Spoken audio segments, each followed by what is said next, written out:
시편 1절부터 15절 말씀을 제가 한 절 읽고 여러분이 한 절 읽고 교독하시겠습니다. 시편 50편 1절로 15절 말씀 교독합니다.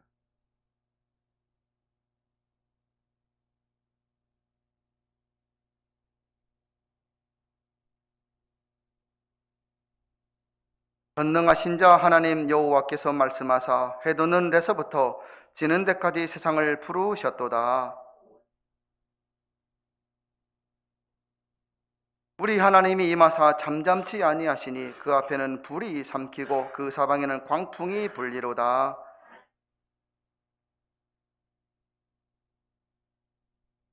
이르시되 나의 성도를 내 앞에 모으라. 곧 제사로 나와 언약한 자니라 하시도다. 내 백성아 들을지어다. 내가 말하리라. 이스라엘아 내가 내게 증거하리라. 나는 하나님 곧 내 하나님이로다.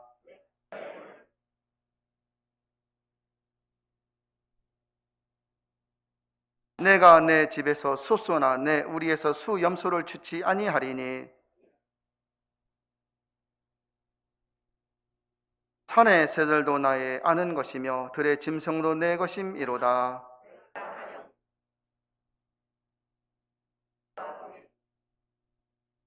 내가 수수의 고기를 먹으며 염소의 피를 마시겠느냐? 같이 합니다. 환난 날에 나를 부르라. 내가 너를 건지리니 내가 너를 영화롭게 하리로다. 아멘. 여러분 지난 한 주간 어떻게 살으셨습니까? 삶의 터전에서 열심히 사셨을 것입니다. 나를 위해서, 내 가족을 위해서, 가정을 위해서 놓으시는 분은 없을 것이라고 생각을 합니다. 또 이렇게 주일을 맞이해서 시간을 구별하여 하나님께 나와 예배드리게 된 것이 얼마나 행복하고 감사한 일인지, 한 주 한 주 맞이하는 그 주일이 정말 너무너무 감사하고, 가족들을 바라볼 때 또 감사하고, 하나님 앞에 나와 예배드리면서 또 행복해하고, 저는 여러분 오늘 이 예배의 자리에 나오신 것 정말 진심으로 환영하고 축복합니다. 이렇게 예배를 드립니다. 여러분들은 예배가 뭐라고 생각을 하십니까? 왜 다운교회 김대성 담임 목사는 예배를 열심히 드리십시오. 예배를 목숨 한번 걸고 드려보십시오. 예배에 최선을 다해 보십시오. 입만 열면 예배를 강조하고, 입만 열면 왜 예배에 정성을 다하라고 하는지, 1시간 예배를 드리면서도 그냥 왔다가 됐구나, 시간 되니까 끝났구나, 그게 아니라 정말 내가 이 시간을 드린 만큼 나의 마음이 무엇인가 느낌이 있고 감동이, 깨달음이 있어서 맞아, 이렇게 살아야 돼, 맞아, 하나님 잘 믿고 살아야 돼, 그러한 마음의 결단과 고백이 여러분의 마음속에 있어서 전문을 나간다면 여러분은 정말 복 받은 사람입니다. 시편 50편은 하나님이 어떤 분이신지, 하나님이 부르시는 성도, 하나님이 구원해 주시려고 하는 성도는 어떤 사람인지, 또 하나님이 미워하고 하나님이 정말 싫어하는 악인은 누구인지를 아주 명확하게, 간단하지만 가르쳐주는 그런 시편입니다. 시편 50편의 구절을 보면 1절부터 15절까지는 하나님이 어떤 분이신지, 하나님이 부르신 성도, 정말 주시려는 천국의 영생의 선물, 이 땅의 복 주시려는 성도가 누구인지를 15절까지는 가르쳐주고 있고, 16절부터 마지막 절까지는 하나님이 미워하는 자, 싫어하는 자, 한마디로 악인, 악인은 누구인지, 악인을 하나님이 어떻게 치리하시는지를 아주 짧은 구절이지만 명확하게 가르쳐주는 그런 내용이 바로 시편 50편 내용입니다.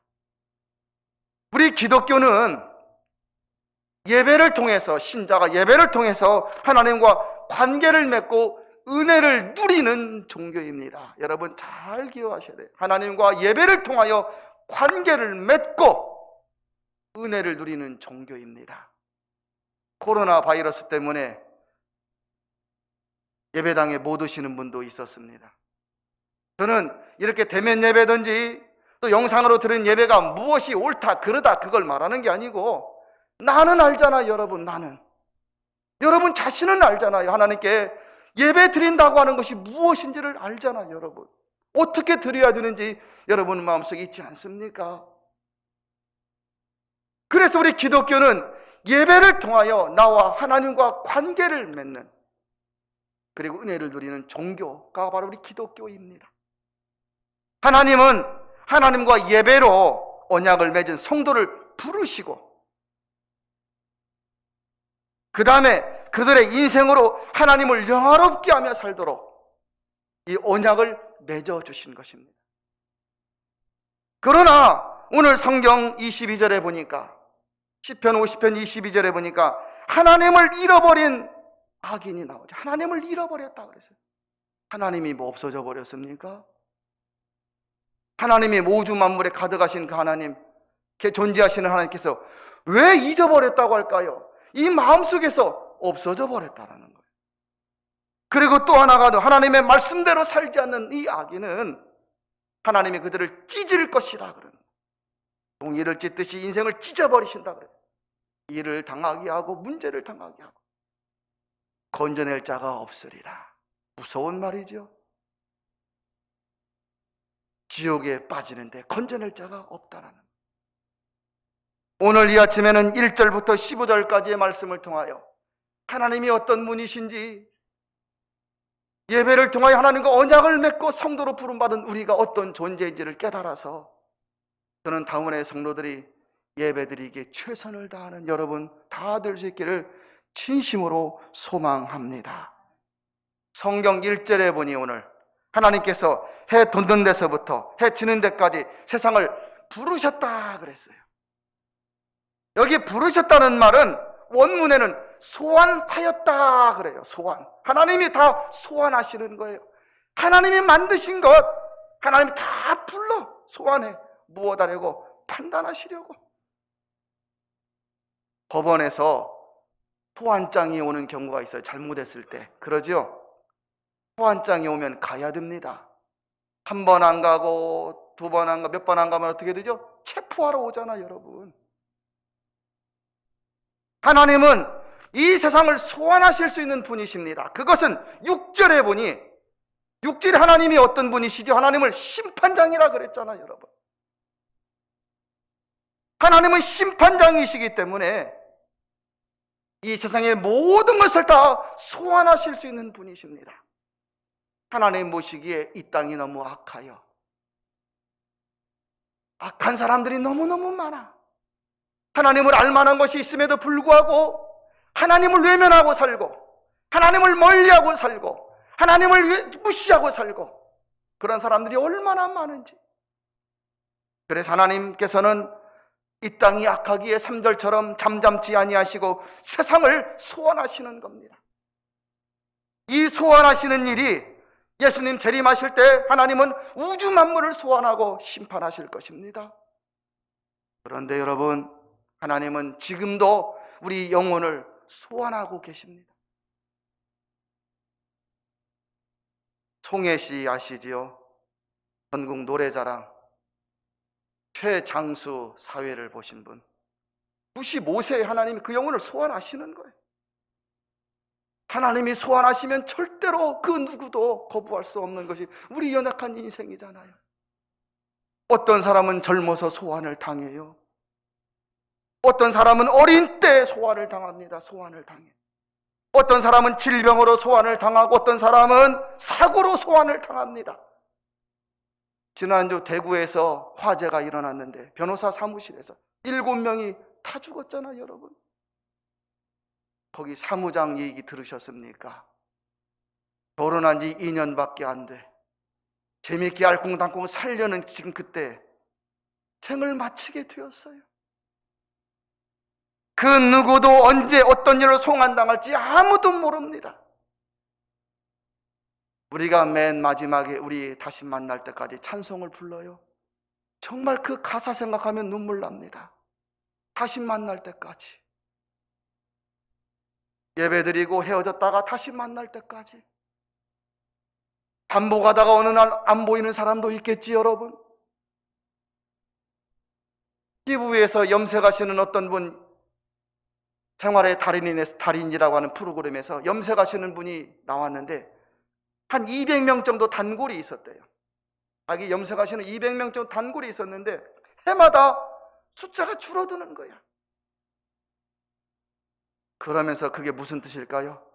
해마다 안 보이는 거야. 그러면 돌아가신 거예요, 여러분.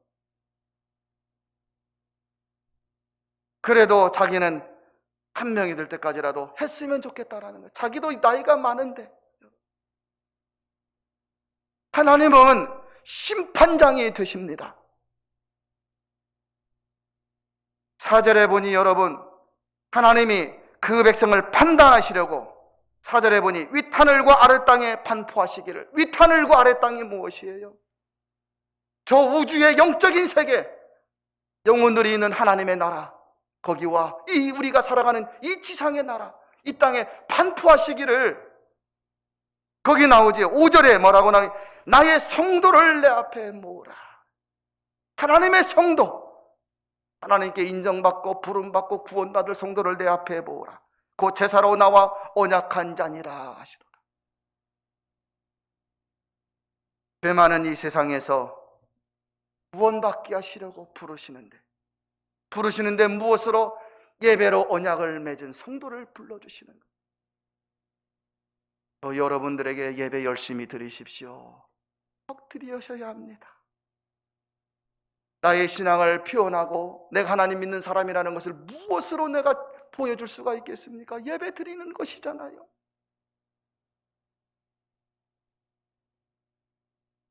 내가 이 땅 살고 있지만 이 세상이 언젠가는 끝이 날 것인데 살아계신 하나님을 내가 믿고 하나님 앞에 서기 전 지난 시간을 가만히 돌아보면 예배 잘 드린 것이 가슴에 뿌듯하고, 세상에서 돈 벌고 하는 거 기억나겠습니까? 주님, 내 영혼을 받아주시옵소서.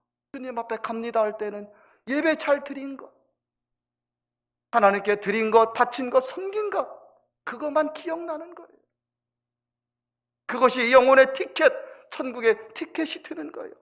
예수 그리스도를 진정으로 잘 믿은 것.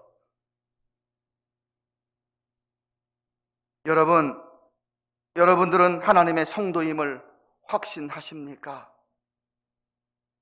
곧 하나님이 나를 판단하시기에 제사로 예배로 하나님과 언약을 맺은 백성이라고 인정받을 수가 있겠습니까?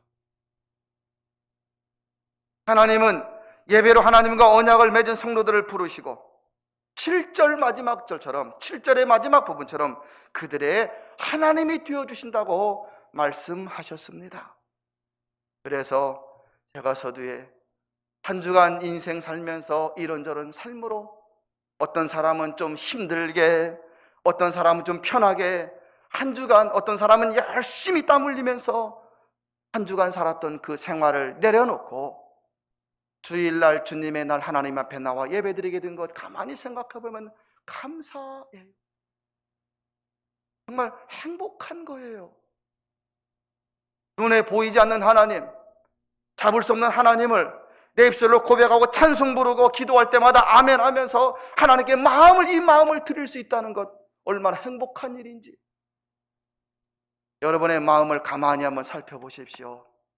평상시에는 하늘로 올릴 일이 별로 없잖아요. 평상시에는 옆에 있는 사람 신경 쓰고 저 사람 이야기하고 세상 이야기, 세상의 이 영혼이 수평으로만 다니는 거예요. 수평으로만. 옆으로만 갑니다. 손주들이 있으면 기뻐하고, 예를 들어서 자녀들 잘하면 만족하고, 이 영혼이, 이 마음이 옆으로만 뻗치는데 걸어간 주일날 하나님 앞에 나와 찬송 부르며 위로 올리는 거예요. 기도하면서 마음을 위로 드리는 겁니다. 설교 들으면서 하나님의 음성으로 듣고 또 아멘 맞아 하면서 위로 올려드리는 겁니다. 하나님이 그 모습을 기뻐하시는 거예요. 그래서 나와 제사로 언약한 자, 나와 예배로 언약한 자들을 하나님은 성도로 부르시는 겁니다. 여러분, 처음 운전면허증을 따려면 운전면허증 없이 운전하면 불법이니까 내가 아무리 사랑하는 아들 이쁘고 좋아도 벤츠를 살 수 있는 능력이 되어서 벤츠를 샀어도 아들아 이거 운전해라 털커덕 주는 부모는 하나도 없습니다. 야, 너 먼저 면허증부터 따. 면허증을 따려면 필기를 1차로 공부해야 되잖아요. 문제집을 갖다가 열심히 공부를 합니다. 시험을 봅니다. 그리고 1차로 합격을 필기를 해야 그리고 2차로 실기 시험을 보는 것이잖아요. 예전에는 T자, S자가 있었어요. 1톤 트럭인가 그거 가지고 그 T자, S자 저도 연습을 했습니다. 지금은 어디까지 해야 되지요? 차를 몰고 시내로 나갑니다. 주행을 하는 거예요. 그래서 마지막으로 그것까지 패스를 해야, 통과를 해야 합격하고 운전면허증이 나오는 겁니다. 운전면허증이 나와야 벤츠든 무엇이든 운전할 수 있을 것 아니겠습니까? 신앙도 비슷합니다. 처음에 성전에 나왔을 때는 예배드리러 나오는데 찬송가가 무엇인지도 모르고 잘 모르겠고 말씀을 읽어도 시편이라는 이걸 어디서 찾아야 되는지 잘 모르겠고 옆 사람에게도 물어보고 하면서 설교를 들어도 저게 도대체 무슨 소리인가 잘 들리지도 않고 그렇게 신앙으로 출발을 하는 겁니다. 그러다가 예배를 드리다가 찬송을 부르다가 말씀을 듣다가 아 이게 예수님이라고는 하나님이라는 분이 슬그머니 이제 알게 되고 믿어지기 시작하는 거예요. 머리로 믿던 신앙이 가슴으로 믿어지기 시작하고 눈으로 그냥 의미 없이 왔던 시간들이 예배를 마칠 때마다 이게 감사가 되고 내 영혼이 그냥 행복함을 느끼기 시작하는 겁니다. 그게 바로 믿음의 은혜지 여러분. 그런데 여러분 가만히 한번 생각을 보십시오. 내 마음으로 내 영으로 하나님을 신뢰하고 믿고 살아가는 거기까지 도달하기가 얼마나 어려운지. 그래도 나와서 예배를 드려야 합니다. 그래도 하나님이 여러분을 기뻐하시고 여러분을 사랑하시는 겁니다. 모든 인간의 마음속에는 하나님을 알만한 지각이 있습니다. 잘 들으셔야 합니다. 하나님은 하나님을 알 수 있도록 모든 만물 안에 하나님의 신성을 담아 놓으셨습니다. 바울은 로마서 1장 19절에서 하나님을 알만한 것이 저희 속에 보임이라. 사람들 마음속에 하나님을 알만한 것이 있어. 창세로부터 보이지 않는 하나님의 능력과 신성이 그 만드신 만물에 분명히 보여 알게 되나니 그러므로 저희가 핑계치 못할지니라. 그래서 계절의 변화를 보고 하나님을 알 수 있습니다. 봄이 가면 여름이 오고 여름이 가면 가을이 오고 가을이 가면 겨울이 오는 것을 보면서 야, 누군가 전능하신 하나님, 전능하신 그 신께서 이 세상을 다스려 가시는구나 알게 되는 거예요. 산과 들, 피조물들, 인간의 태어나고 죽는 것을 보면서 우리 인간이 만능 영장이 능력이 아니라 하나님이라는 분이 계셔서 이 땅을 다스려 가시는구나 그걸 알게 되는 겁니다. 예수 그리스도의 복음을 통하여서 이 땅이 다가 아니구나, 천국과 지옥이 있구나 그걸 또 알게 되는 것입니다.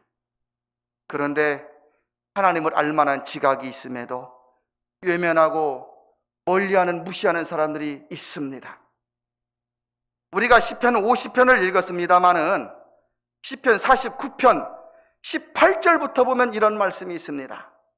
유의니까 한번 살펴보실래요? 찾아보시겠습니까? 18절부터 보면 시편 49편 18절부터 보면 저가 비록 생시에 자기를 축하하며 스스로 좋게 함으로 사람들에게 칭찬을 받을지라도, 이 말은 무슨 말이냐면 나 잘했어. 요새는 이렇게 손을 이렇게 하고 자기를 격려하는 일이 많대요. 혜성아 너 잘했구나. 위로가 좀 되는 것 같아요. 위로가 돼. 대성아 너 잘했구나 막 스스로 자화자찬하고, 아 나 인생 괜찮게 살아왔어 막 이렇게 스스로 축하도 하고 사람들에게 칭찬도 받고 그런다 그 말이에요. 그런데 19절에 보니까 그 열대의 열조에게로 돌아가리니 영영이 빛을 보지 못하리. 이게 죽는다라는 말입니다. 그렇게 할지라도 그런 인생을 살아도 죽게 되는데, 그런데 20절에 보니 존귀에 처하나 하나님을 알만한 것이 있어서 하나님을 받아들이고 고백하고 믿고 이제 하나님의 귀한 성도가 될 수 있는 그런 지각을 가지게 되었는데, 존귀에 처하나 깨닫지 못하는 자는 멸망하는 짐승 같도다 하였어요. 정난 말이지 여러분. 그래서 신앙인에게 가장 두려운 것이 무엇일까요? 저는 여러분들이 이걸 경계해야 되는데 가장 두려워해야 할 것이 무엇입니까? 하나님을 알만한 인식이 약해지고 없어지는 것입니다. 여러분의 삶에서 하나님이라는 분이 막 멀어지게 느껴지고 결국에는 하나님 없이도 살아라고 하는 그런 마음이 들어오는 것이 정말 무서운 마음이라는 말입니다. 그렇게 되면 예배 드리는 것 이건 아무것도 아니에요. 예배 빠져도 되고 안 드려도 되지 여러분. 예배 한번 빠졌다고 하늘에서 벼락이 떨어진다면 다 정신 차리게 되는데 예배 결석에도 벼락 안 떨어집니다. 예배 결석하고 예를 들어서 어디 가려고 하는데 막 사고가 나서 뒤집어지고 하면 야 이거 주일날 가면 안 되는구나 깨닫는데 가도 여러분 아무 일 안 일어납니다. 보통 일주일 주간 살면서 1시간 다 드리는 그거조차도 여러분 안 해버리다 보니까 안 해도 아무 상관없고 안 드려도 아무 일 안 일어나고, 아니 여러분 우리가 그냥 사는 겁니다. 이게 뭐예요? 하나님 경외가, 하나님을 알만한 인식이 멀어지다가 이제 없어져 버린 거예요 여러분. 그래서 가장 삶에서 두렵고 무서운 것이 내 마음에 하나님에 대한 인식과 지각이 없어져서 혹시 성전에 나와 앉아있어도 껍데기만 앉아있는 그런 경우, 마음 없이 앉아있는 경우가 얼마나 여러분 이게 두려운 마음인지 깨달아야 합니다. 신앙생활 열심히 하라고 제가 수없이 말을 하지요. 예배와 감사를 계속하며 살아가십시오. 예배드리기에 최선을 다하고 모든 일에 매사에 하나님과 연관해서 감사를 고백하십시오. 하는 것은 하나님에 대한 인식이, 하나님에 대한 자각이 내 안에 항상 있도록 하기 위해서 그렇게 내가 노력하는 것입니다. 하나님을 신뢰하고 믿기 위하여 우리에게서 예배와 감사가 약해지면 절대로 안 됩니다. 여러분 예배 드릴 때에도 정성을 다하십시오. 저는 일주일에 한 번 나오셔서 예를 들어서 예배를 막 3번, 4번 드려서 피곤해서 이것이 막 졸리면 상관없겠는데 일주일에 예배 한 번 드리러 나오시는데 이 시간도 여러분 피곤해서 만약에 나에게 졸음이 오고 그런다면 나이가 드신 분들은 기력이 약해서 이해가 됩니다. 그렇지만 토요일 날 저녁에 내가 시간을 잘 조절을 해야 돼요. 하나님께 드리는 그 시간 여러분, 그 시간 내가 만약에 잠자버린다면, 의미 없게 있어버린다면 하나님과 나와 관계가 무엇입니까? 하나님과 나와의 관계가 깨어져 버리면 곧 나에게서 진실한 예배와 감사가 나오지 아니하면 여러분 눈으로 보고도 하나님을 믿지 못하는 자가 되는 거예요. 그러나 반대로 하나님과 나와의 관계가 좋아지면 곧 나에게서 진실한 예배와 감사가 나오면 내가 세상 것도 이것도 보지 못하고도 내가 하나님은 내 눈으로 보지 못하고도 하나님을 진실로 믿는 자가 되는 것입니다. 저는 우리 다운교회 모든 성도들은 하나님과 예배로 계약을 맺고 정말 하나님의 친백성으로 하나님이 인정하시는 부름받은 성도로 살아갈 수 있기를 진심으로 소망합니다. 저의 말에 동의한다면 예배를 소중히 여기시고 직분을 잘 감당하면서 살아갈 수 있기를 권면합니다. 원래 인간은 죄로 인하여서 하나님의 진노 아래 있었습니다. 그러나 하나님은 하나님과 만날 수 있는 길을 열어주었는데 짐승의 양과 염소의 그 피를 통하여서 양과 염소를 바침으로 사람들의 죄를 용서함 받고 하나님의 은총을 받고 하나님과 만날 수 있는 길을 하나님이 열어주셨습니다. 이게 바로 구약의 역사입니다. 이 제사의 역사가 2000년 이 땅에 오신 예수 그리스도는 모든 제사를 완성하셨고 예수님은 십자가에 속주제물로 달리셔서 피를 흘리시고 우리 모든 인간의 죄를 용서하여 주셨습니다. 이제 우리들은 그 예수님을 오직 믿음으로 믿으면 됩니다. 예수님께서 나의 구주로 오셔서 죽어주셨음을 믿고 그분의 죽으심으로 말미암아 나의 죄가 사해졌음을 믿고 살면 이게 바로 하나님의 백성이 되는 것입니다. 그래서 오늘 우리들이 드리는 이 예배는 속죄의 예배가 아닙니다. 구약의 제사는 속죄의 제사였어요. 나의 죄를 사함받기 위해서 드리는 그런 제사 제물이었다는 것이죠. 그러나 이제는 우리의 이 제사는, 우리의 예배는 감사의 예배입니다. 왜요?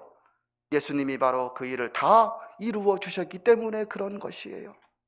그래 성전에 나올 때마다 감사가 되죠. 성전에 나와 예배를 드리고 하나님께 이것저것 할 때마다 가만히 생각해 보면 사는 것이 감사요 은혜임을 깨닫게 되는 것입니다. 그래서 하나님과 예배로 언약을 맺고 하나님을 경외하며 하나님을 예배하며 살아가는 성도가 바로 영생까지, 천국까지 이어지는 생활을 하는 것입니다. 오늘 5절에 말합니다. 제사로 예배로 언약을 맺은 나의 성도를 내 앞에 모으라. 내가 드리는 예배는 내가 하나님의 백성임을 확증하는 의식입니다. 내가 드리는 예배는 내가 구원받은 자임을 증거하는 나의 신앙의 고백인 것입니다. 그런 예배가 얼마나 소중하겠어요? 하나님은 이렇게 하나님과 예배로 계약을 맺고 하나님 백성 되기를 소망하는 성도들을 이 험한 세상에서 보호하여 주시고 지켜주시고 인도하여 주시는 것입니다. 오늘 성경 15절에 보십시오. 환난 날에 나를 부르라. 평상시에 부를 일이 뭐가 있겠어요? 평상시에는 감사만 하면 되지. 평상시에 아무 일도 없을 때는 하나님께 그냥 감사하며 살면 되는 것입니다. 그러나 환난 날에 나를 부르라. 내가 너를 건지리니 그러는 거예요. 예배로 하나님과 언약을 맺고 하나님의 친백성 되어 살려고 노력하는 그 성도들이 살다가 어려운 일을 당할 때가 있습니다. 환난 날입니다. 예측치 못한 일이 당할 때입니다. 그럴 때 나를 부르라 그러는 거예요. 내가 건지리니. 군산에 있는 어느 장로님과 올 초에 서울에 가다가 고속도로에서 여러분 큰 사고 난 거 제가 한번 말씀드렸잖아요. 저는 조수석에 있고 그 장로님은 운전하고 가시는데 딱 앞에서 꽉꽉꽉 하면 여러분 어때요? 아, 사고구나 벌써 알잖아요. 앞에서 쿵쿵쿵 하니까 막 역시나 다를까 막 쾅 부딪혔습니다. 정말 세게 부딪혔죠. 그리고 나서 앞에 그냥 카니발 차인데 제 거 말고 그 장로님 카니발 차인데 카니발 앞에가 다 불나버렸어요. 불이 막 확 올라와 버리니 어떻게 되겠습니까? 그런데 쾅쾅쾅 할 때 벌써 마음속으로 주님 생각나는 거예요. 왜요? 이게 사고니까 지금 그 쾅쾅쾅 하면서 부딪히는데 주님 하는 순간 여러분 보니까 뭐 다친 것은 뼈 어디 부러지고 그런 건 없는 것 같아요. 아, 하나님이 또 보호해 주셨구나. 붙잡아 주셨구나. 그래서 막 차가 불나니까 사람들이 와가지고 빨리 나오라고 막 터지면 안 되니까 다행히 터지지는 않았습니다만은 그런 이게 환난 날에 나를 부르라. 내가 너를 건지리니. 누가 물어보아도 예, 하나님의 은혜였습니다. 자신 있게 말할 수 있지 왜요? 여러분 평상시 선생님에게 잘 배운 학생은 시험을 걱정하지 않습니다. 우리 신앙인들도 예수님을 평상시 잘 믿으면 걱정할 일이 별로 없습니다. 히브리서 12장 26절에 보면 또 한 번 이런 말이 나옵니다. 내가 또 한 번 땅만 아니라 하늘도 진동하리라. 땅만 아니라 하늘도 한번 진동시키는 때가 다가온다라는 것이죠, 여러분. 하나님이 심판장이 되시기에 만물을 심판하시는 때, 그리고 모든 피조물들을 소환하는 때가 또 다가오고 있다라는 말입니다. 알곡과 쭉정이가 나누어지는 심판이 다가와도 여러분, 알곡은 두려워할 것이 없습니다. 잘 믿지 못하는 사람이 걱정하고 그런 사람에게 심판이 오고 두려운 것이죠, 여러분. 요사이는 그런 이야기를 많이 합니다. 같이 식사해서 오늘 아침에도 같이 한 상에서 이게 저희 부부가 밥 먹는 거 행복이라 그래서 밥 먹는 것이 행복입니다. 밥 먹으면서 옆에서 잔소리도 해주고 그게 행복이지, 여러분. 앞서거니 뒤서거니 가서 혼자 남아서 혼자 밥 먹으려고 하면 이게 누구하고 대화해야 돼? 어떻게 해야 돼요, 여러분? 밥맛이나 있겠습니까? 가만히 생각해 보면 그냥 주님 안에 사는 것이 은혜요 행복입니다. 사랑하는 다운교회 성도 여러분, 평소에 신실하게 하나님과 예배로 언약을 잘 맺고 살아가십시오. 하나님께서 여러분의 도움자가 되어주시고 환난 날에 건져주는 자가 되어주시고, 저는 평생 이 생명 다하는 그날까지 하나님께서 여러분을 선하게 인도해 주실 것을 진심으로 축복합니다. 우리